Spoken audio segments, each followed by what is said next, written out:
समाज में 5 वर्ग में आप लोगों को देख सकते हैं। एक जो सामान्य वर्ग है, दूसरा ओबीसी समाज है, तीसरा ईबीसी समाज है, चौथा अनुसूचित जाति समाज है और पांचवा मुस्लिम समाज है। करीब करीब ये 5 बकेट हैं जो कि सामाजिक, राजनीतिक, शैक्षणिक स्तर पर अलग अलग बकेट में रखे जा सकते हैं। ठीक बात।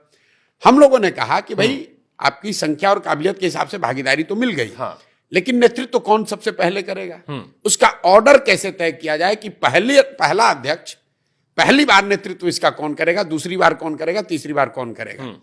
तो उसके लिए हम लोगों ने जो फॉर्मूला दिया है कि अगर आप पिता हैं और आपके 4 बच्चे हैं, 4 बच्चे काबिल हैं, उसमें एक बच्चा थोड़ा कमजोर है, आप संपत्ति का बंटवारा करते हैं, चारों बच्चों को बराबर ही करेंगे, लेकिन जो बच्चा एक कमजोर है उसकी चिंता आप थोड़ा ज्यादा करोगे कि नहीं पहले हमारे रहते हुए इसको पहले दे देता हूं। तो मैंने जो सभा में पूछा कि आप बताओ कि सामाजिक, राजनीतिक, शैक्षणिक, आर्थिक स्तर पर सबसे पीछे कौन है इन 5 वर्गों में। लोगों ने कहा अनुसूचित जाति समाज है, तो उसको पहला हक मिलना चाहिए, वो पहला इस दल का नेतृत्व उस समाज का आदमी करेगा। दूसरा किसको मिलना चाहिए, लोगों ने कहा अति पिछड़ा समाज उसके बाद आता है, तो उसको मिल गया। तीसरा लोगों ने कहा मुसलमान है, तो मुसलमान को मिल गया। सुन लीजिए जी सर।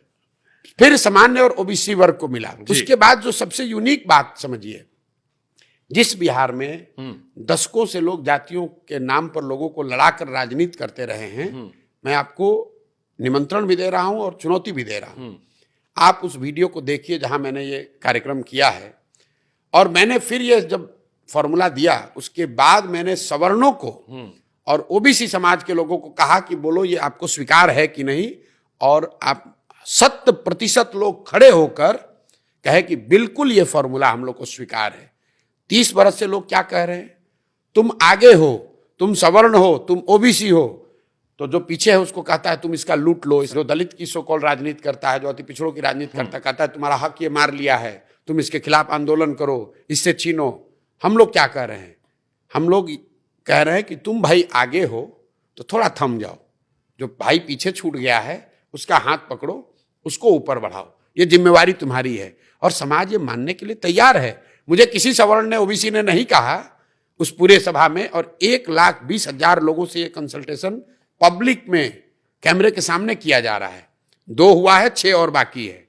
और लोगों ने क्या कहा, नहीं बिल्कुल ये सही फॉर्मूला है, क्योंकि किसी को दलित है इसलिए नहीं बना रहे हैं, इसलिए नहीं बना रहे कि वो अति पिछड़ा है। सीधा फॉर्मूला है, सामाजिक, राजनीतिक, शैक्षणिक, आर्थिक स्तर पर जो सबसे पीछे उसको सबसे पहले मौका।